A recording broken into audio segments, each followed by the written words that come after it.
questions, please, Carolee, let me know if there are people waiting to ask questions if I don't see your hands. Okay, let me get to, oh, you don't, sorry. Okay, so I'm gonna share my screen. And before getting into the topic of my presentation, I wanna acknowledge, you should be seeing this now, correct? I want to acknowledge my collaborators on this project, which are on parts of this project, Joanna Jarek and Max Schaub, which were at the time postdocs on a ERC-sponsored grant on the topic of interethnic relationships in contemporary communities, and they are now off to wonderful careers. I am going to talk about a question that I've been playing around a bit with for a while, which is how does prosociality extend beyond in-group boundaries? Of course, it's a big question. So where did this interest start from? I, as you are probably aware of, in the last few decades, both Western Europe and North America has experienced an increased flow of immigrants, and overall the differentiation, the ethnic differentiation of communities have increased greatly in these areas of the world.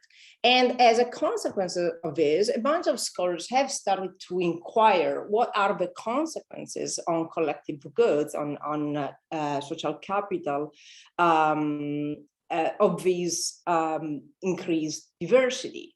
And several of them have quite quickly come to the conclusion that there is a negative association between the level of ethnic heterogeneity of a place, communities, cities, or countries, and their collective outcomes measured as usually self-reported trust in surveys or other measures in terms of political participation or social capital.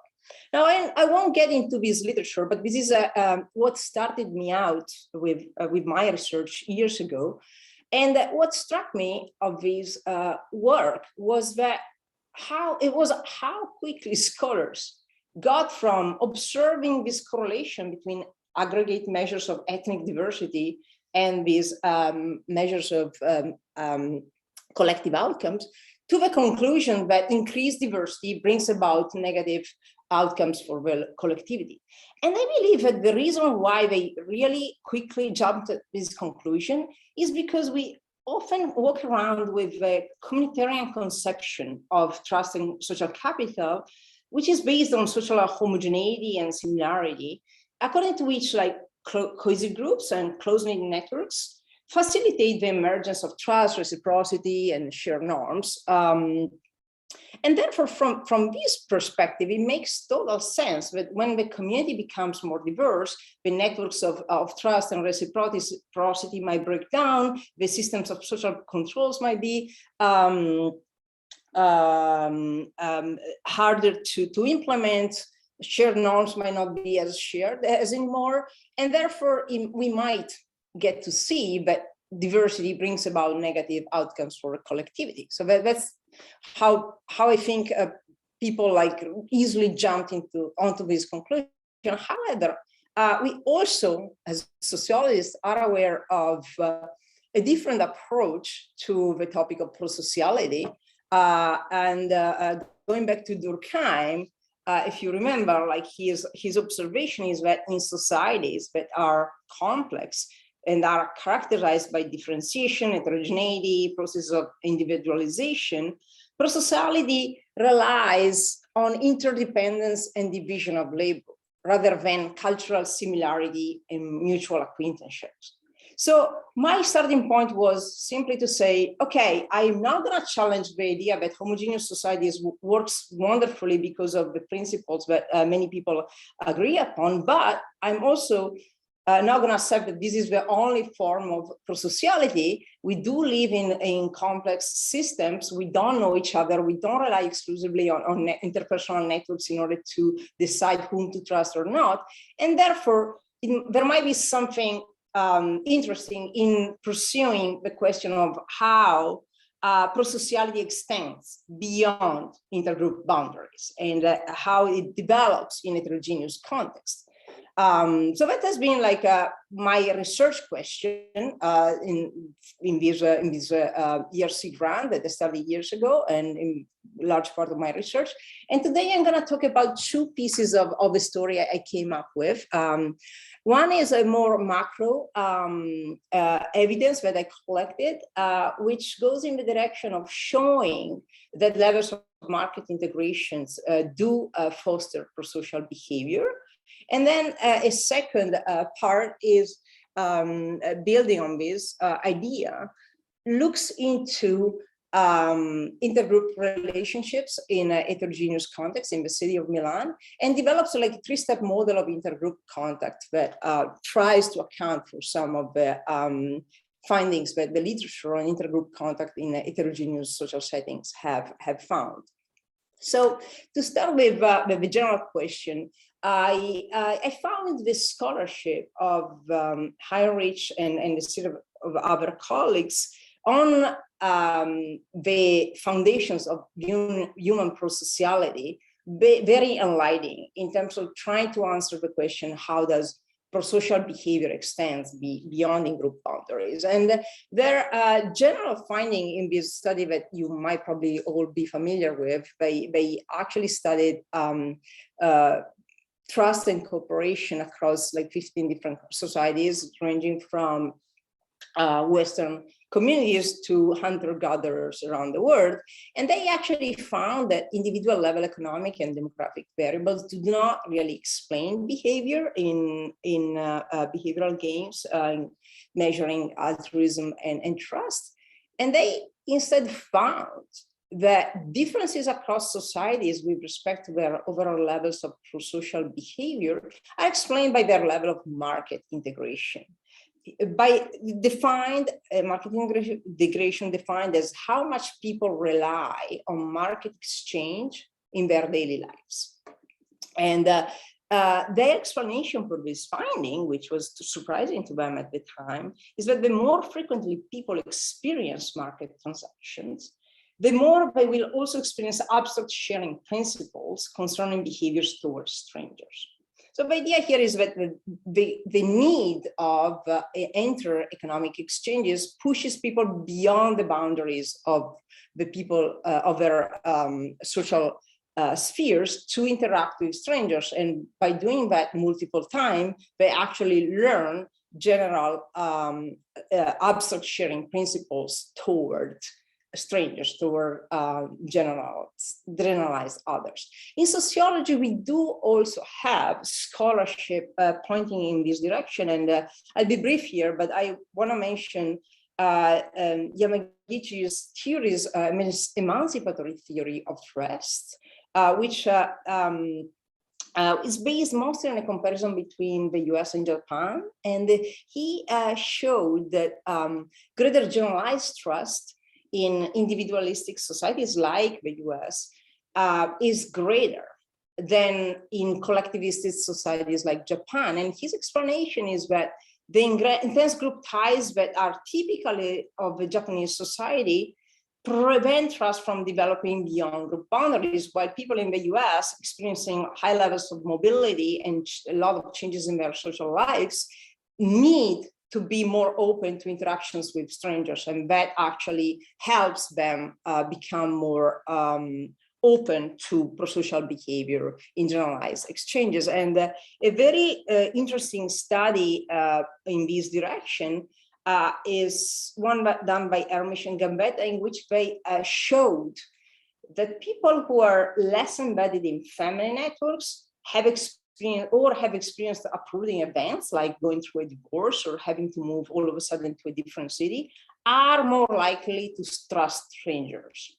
And again, the idea here is like external events push you in a situation in which you cannot rely on your like network of family and friends, and therefore you have to inevitably interact with strangers. By doing this, you realize that people out there are totally oftentimes reasonable, and therefore you develop greater like generalized altruism.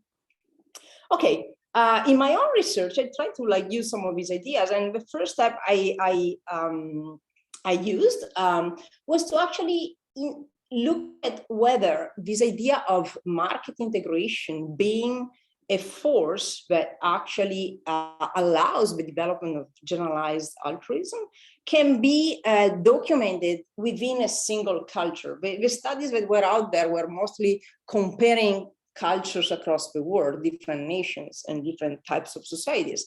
So what I did was to actually do a nationwide lost letter experiment in Italy. And in a lost letter experiment, you have sealed, addressed, stamped, but unmailed letters that are dispersed in public spaces. Like they are dropped on sidewalks, storefronts, parks, and so on. And then passerbys can either ignore these letters, destroy them, or do a nice altruistic gesture, which is like to pick them up and mail them. And at the rate of returns of these letters is actually a measure of prosocial behavior at the community level. And it's actually a good measure because people are not aware of being part of these experiments. So it's something like that is not subjected to any other external pressure. So what I did was to disperse around 6,000 letters in a representative sample of around 200 Italian communities, which were stratified by socioeconomic background and geography. The way I managed to do this is because I teamed up with a group, the Italian National Election Study, that was doing face-to-face interviews in these communities for an election study. So I used the people doing the interviews to drop the letters. And that's an easy way to scale up an experiment that is usually done at the city level. My interest was essentially in seeing whether the rates of returns of these letters at the community level were related with levels of market integration. As you might be aware, Italy has a lot of variation in terms of economic development. And here I used like three different measures of market integration, whether people are active in the labor force, the proportion of them, the public to public employment ratio, and an historical measure of economic growth. And all of these measures of market integration are indeed positively related to returns, letters returns. This like essentially at the aggregate level, at the community level, confirms this intuition that market integration might be a force that fosters prosocial behavior. And of course, like this is a simple correlation, but results are also controlled for a bunch of other possible explanations, including measures of social capital. I see someone in the chat.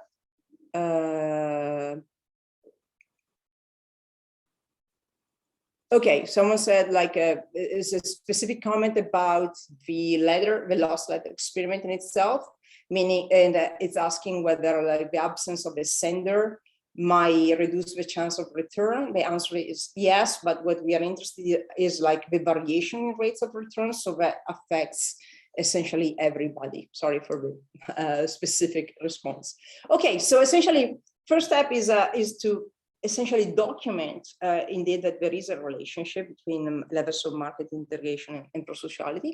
The second aspect I want to touch upon, which I was able to embed in this experiment, is whether this prosociality distinguishes between in-group members, in this case other Italians, or other peoples, immigrants in particular. So what I did was actually to randomize the identity of the person on the letter. So in every place we have a default of an Italian recipient from the region.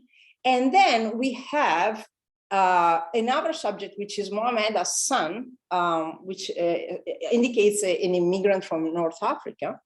And then we also had I also had a couple of other, also I've had a couple of others identities. One is a professor and the other is a member of parliament. And what you see here is just the average return rate for the Italian citizen and for Mohamed Hassan. And against like many people's expectations, the rates of returns for both of them are very similar, around 30%. Professors inspires a bit more sort of altruism, and members of parliament really are not liked. No need to explain this if you know anything about Italian politics or politics in general, I guess.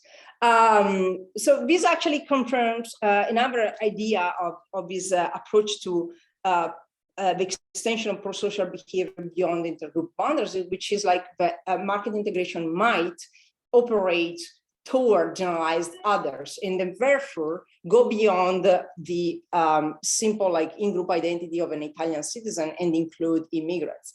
Indeed, I here present like a separate analysis for immigrants in reds and Italians as recipients. And in both cases, what you see is that the level of market integration goes hands in hands with levels of prosociality toward both the Italian and the immigrant.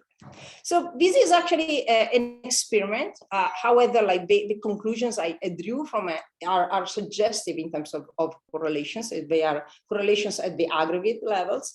I cannot really like go much farther than reporting these findings and essentially conclude that this idea that economic interdependence might indeed be a primary force in creating opportunities for intergroup contact and pushing people beyond their comfort zones of their in-group to interact with unknown others.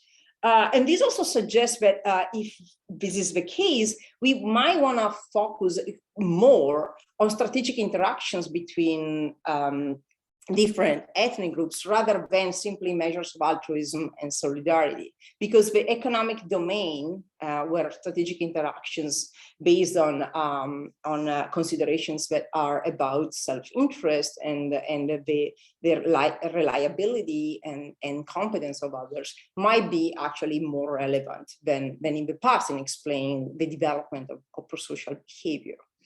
However, all this thinking so far relies on the intuition, on the assumption that exposure to outgroup members does lead to generalized prosociality.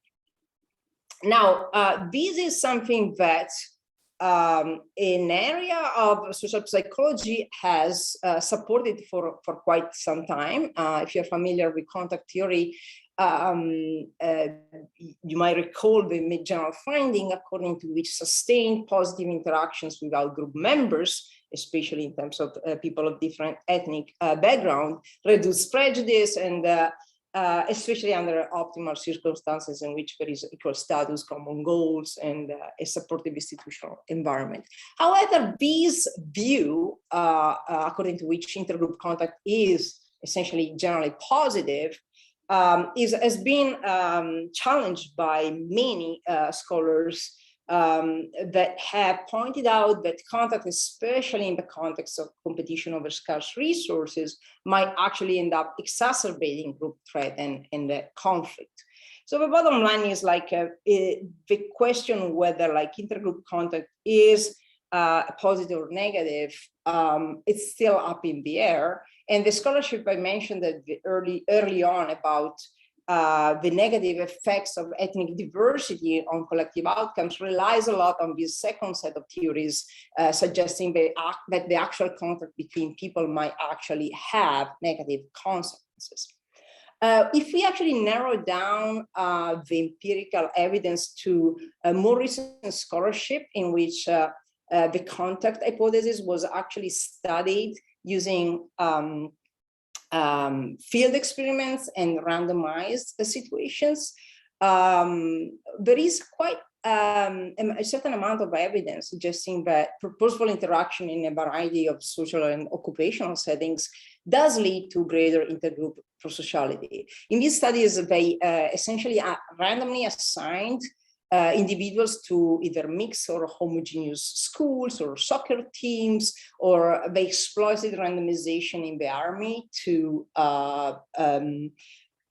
homogeneous versus heterogeneous battalions, and did actually generally find that being exposed to teammates, classmates of different ethnic background leads to fewer stereotypes, and also like series of behavioral outcomes, like greater likelihood of having non-co-ethnic friends later on, of cohabiting with non-co-ethnics, and therefore essentially supports the idea that contact between individuals does indeed reduces intergroup conflict. However, there is also a bunch of evidence that is suggesting that there is persistent discrimination toward non-co-ethnics, and here I'm focusing in particular on immigrants, in a series of settings like hiring, housing, and other markets, as well as everyday forms of discrimination. And this comes from audit and correspondence studies, which are quite solid in terms of external validity. So in some ways, like, you can think of this set of findings that are quite reliable from an empirical point of view as in conflict, as contradicting each other. But however, if you think about them a bit more carefully, you would realize that the first set of studies are actually studying the experience of contact. They are actually like just throwing people into situations in which they are interacting with non-co-ethnics. And they use randomization exactly to bypass the self-selection process in which people decide whether to hang out with co-ethnics or non-co-ethnics. Well, the second set of studies, in audit studies of hiring and housing and so on, we are actually capturing a different process, which is the process of selection into relationships.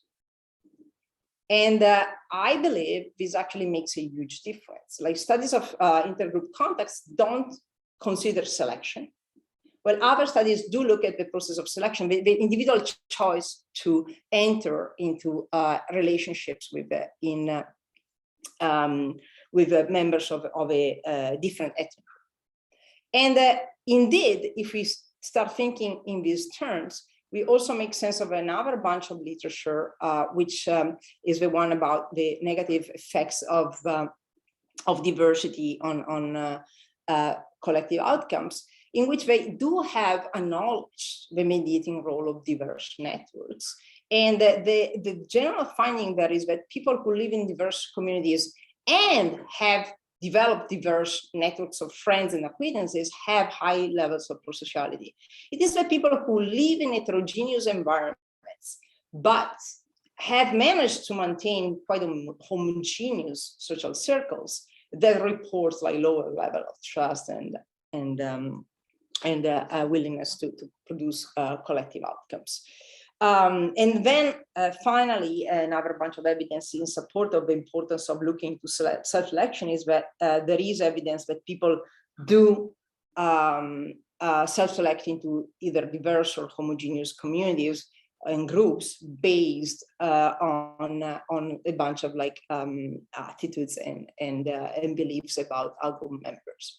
So to just wrap up what's going on here, I know I've been like jumping between like different areas of research. What I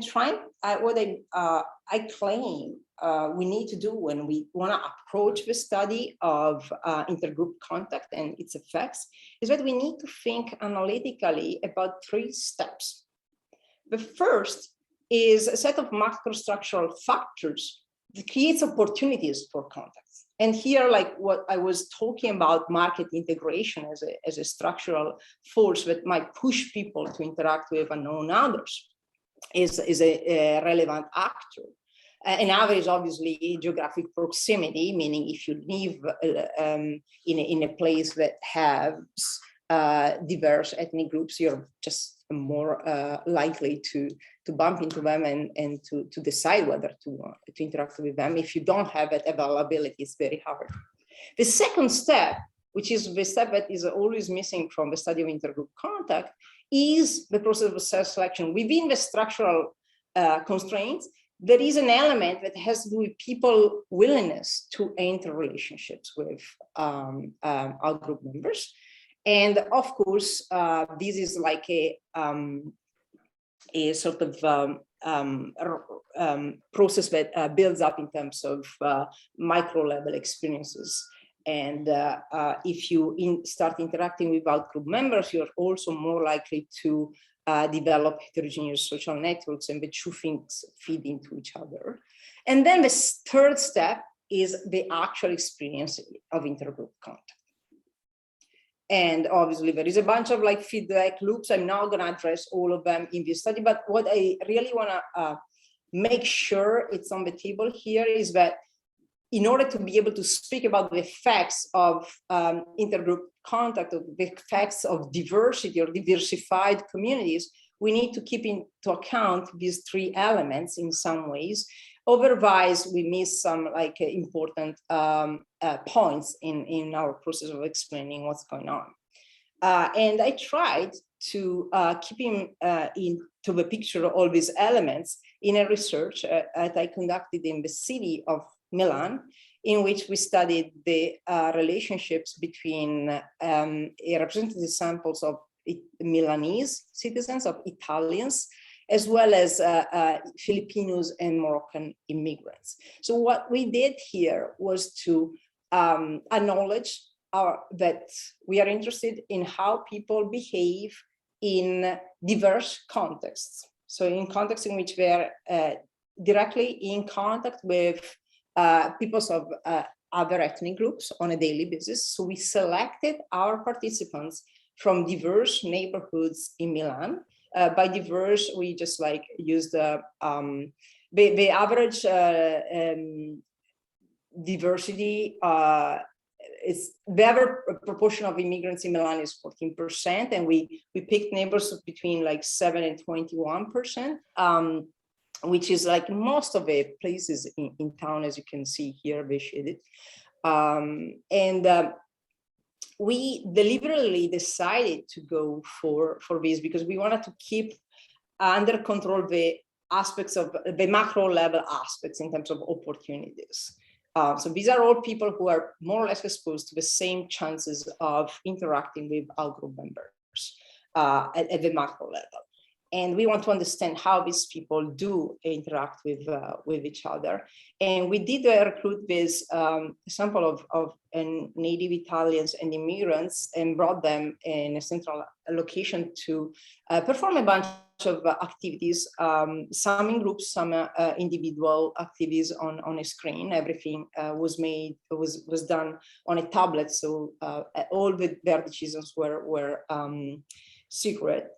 And what we did in our data collection was to do a few things. So first of all, we do want to understand how people interact with each other, both with co-ethnics and non-co-ethnics, in both non-strategic situations, like situations in which you have to donate resources or time to others, and we used for this a dictator game.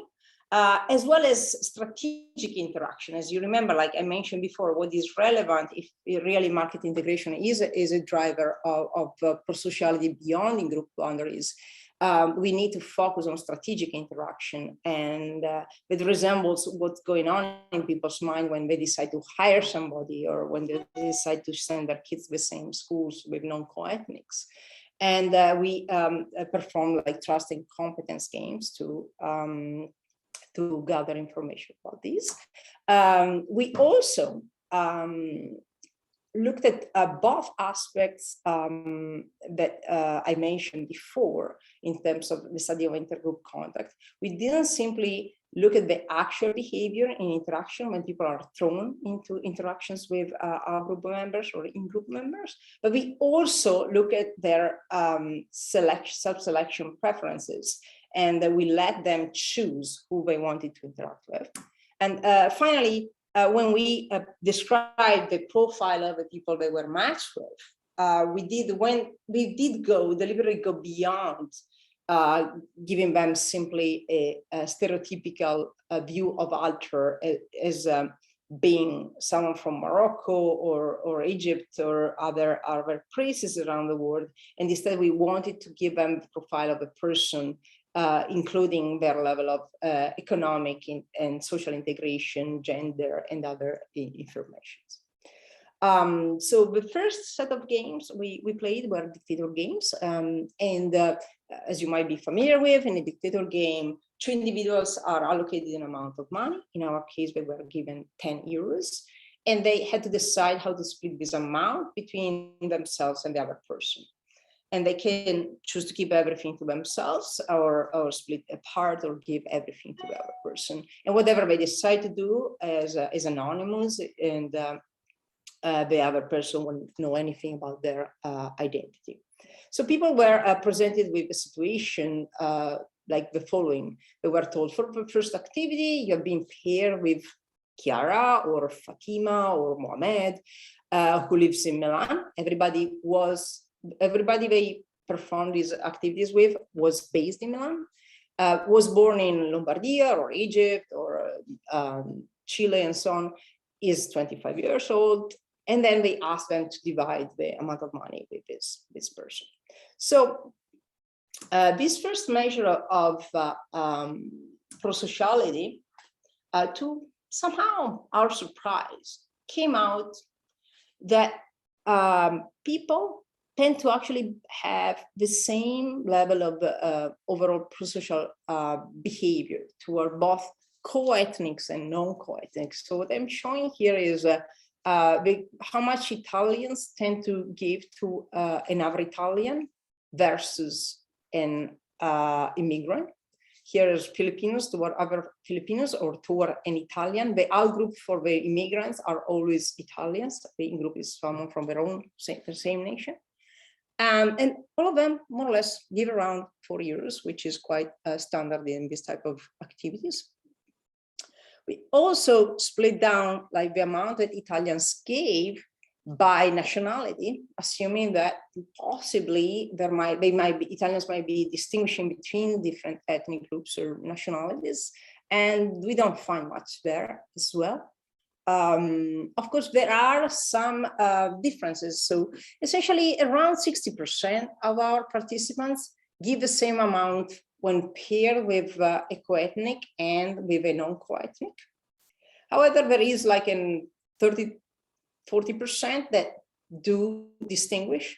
And among Italians, those that are more in favor of immigration and have more friends that are immigrants tend to give more to the immigrant than to a co-ethnic, to another Italian, native Italian, while Italians that are against immigration and have no immigrants in their network and friendship networks tend to give more to other native Italians rather than immigrants. But overall, the average behavior is quite homogeneous. So next step, going to a different type of activity that measures strategic interaction. Here we reported the results from a trust game. In a trust game, the person receives 10 euros and the person they are paired with, the other participants, receives nothing. And the game unfolds in this following way. The person has to decide if and how much they want to give to the other person. We triple that amount and give it to the other person. The other person can then decide whether to keep everything or give something back.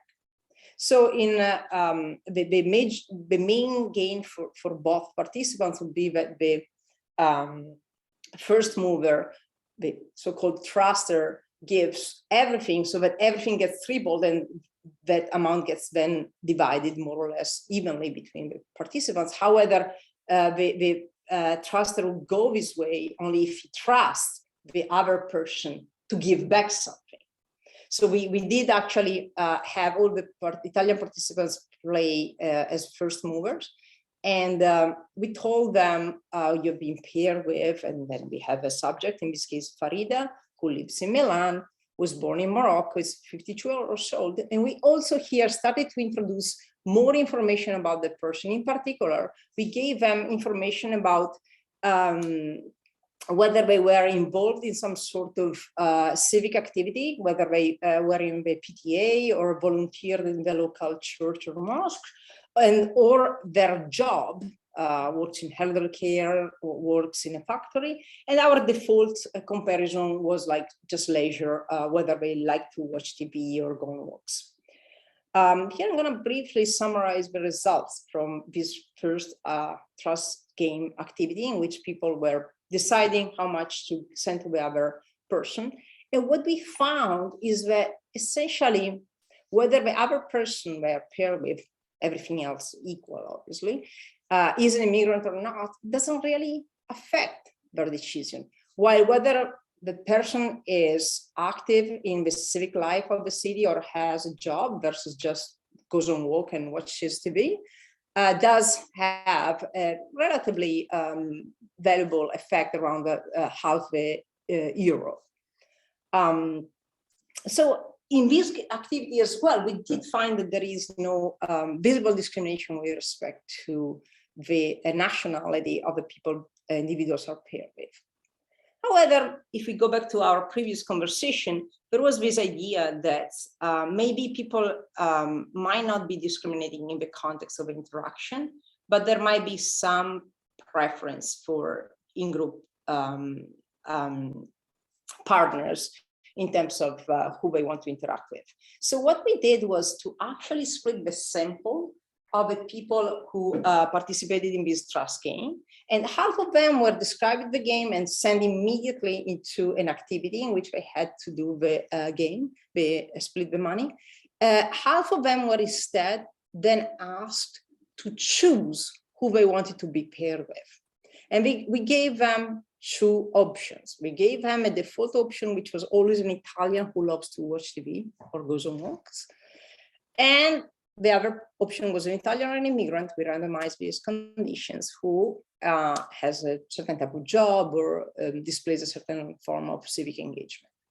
And what we found is that when we allow people to choose in the process of selection, we do find that there is a 10% preference toward a native Italians versus an immigrant. And again, like civic activities and economic integration do also favor the choice of a person. So in the process of selection, we did find evidence of in-group preference. Next, we also looked at the behavior of our participants in a different type of strategic interaction, one which involved exclusively competence. So the previous one was about trust. This was his competence. Here we ask people to participate to an activity in which they are paired with another subject. And if they both manage to solve this logical puzzle correctly, they make €6. If either of them gets it wrong, they don't make any money. So in this activity, they don't have to interact. There is nothing, like they just need to choose someone who is capable of like solving this easy puzzle. And again, like what we look at is who our subjects decide to choose. And again, the default is an Italian who works in a supermarket, and the other is either an Italian or an immigrant who likes to either watch TV or is a teacher. Obviously, the idea here is that a teacher would actually signal the type of competence that is needed to solve the puzzle. So that should be the one discriminant factor. Other things technically could be irrelevant. Indeed, what we find is that in the choice of partners, there is still a quite significant preference for a native Italian versus an immigrant. And obviously being a teacher is a big boost. So both like the competence and the nationality do matter. When we look at the interaction between these two elements, we find that compared to a default, which is an Italian who watches TV, an immigrant who is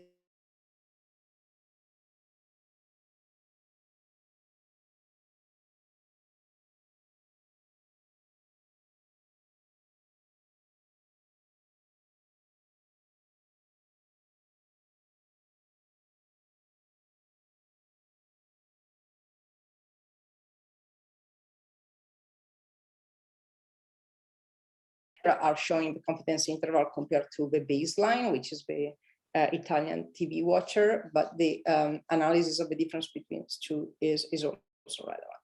Now, the last thing that I want to show from this research is one implication from our theory is that people who are exposed to heterogeneous social networks should display greater openness toward immigrants, and therefore we might expect to see that Italians who report like having immigrants in their friendship networks have both greater prosociality toward them and are more willing to interact with them. And the idea here is not to tell apart whether like it's networks that affects behavior or behavior that affects it. It's just to actually document that there is a feedback loop between like the experience of being exposed to outgroup members and behavior toward them. And indeed, we do find that among our respondents that reported 2 or more non-coethnic friends, they are also more likely to contribute both in the dictator game and trust game. And they are very much more likely to choose an immigrant as a partner in the trust and competence game. Acquaintances are really not doing much things, while like workplace and employing an immigrant in their real life does increase the chances of choosing an immigrant in the competence game, while having had reporting negative experiences in interactions with immigrants does reduce willingness to both be altruistic toward them and willingness to interact with them. So essentially, we concluded by providing some evidence. This is more suggestive because we don't randomize the networks, obviously, that there is some evidence of the fact that once exposed to heterogeneous social relationships, individuals do develop greater positive attitudes toward non-coethnics. So taking together like this bunch of results, what I got out of this research is that economic and civic integration does visibly improve the perceived trustworthiness and competence of immigrants. And Italians, when allowed to select, they prefer other Italians. So there is a persistence of some in-group preference. However, when they are pushed to interact with immigrants, Italians generally treat them similarly to how they treat co-ethnics. And having had previous positive interactions with immigrants, which crystallize in social networks, lead to greater willingness to interact with them. So speaking back to the theories I mentioned before, this research suggests that contact theory is not wrong in pointing out that once you put people together to do something, oftentimes the outcome is that people develop like more positive attitudes and behave more openly toward out-group members later on. So the effect of contact is indeed what was argued 50 years ago by a bunch of scholars. However, it is also important to factor in the process of self-selection. And indeed, people do display, even people who live in heterogeneous social contexts, do display a certain extent of favoritism toward the in-group, in particular toward the dominant group, Italian natives, when allowed to choose who to interact with. And therefore, when we think about the overall effects of diversity as a process, we need to combine these 2 elements, which is the willingness to interact with the effect of contact. So going back to my general question, how does prosociality extend beyond in-group boundaries? My story here is that humans do have some sort of innate tendency to stick to the in-group. However, people in contemporary urban settings cannot satisfy their material needs within their familiar networks and are often therefore pushed outside their comfort zones to interact with unknown and different others. And when this happens, and the enhanced frequency of interactions with our group members end up contributing to normalize experiences and is overall conducive to greater generalized prosociality. And if his story is true, this might actually also help explain a macro correlation that we see in most Western societies, which is that the share of foreigners is inversely correlated with anti-immigrant attitudes, meaning that there is greater hostility toward immigrants in regions where immigration is very low. Whereas in places where, especially in urban and multi-ethnic settings, people report more positive attitudes toward our group members. Okay, thank you. I'll end here and I'd be happy to take questions. Thank you very much, Delia, for this excellent presentation. And now we stop recording.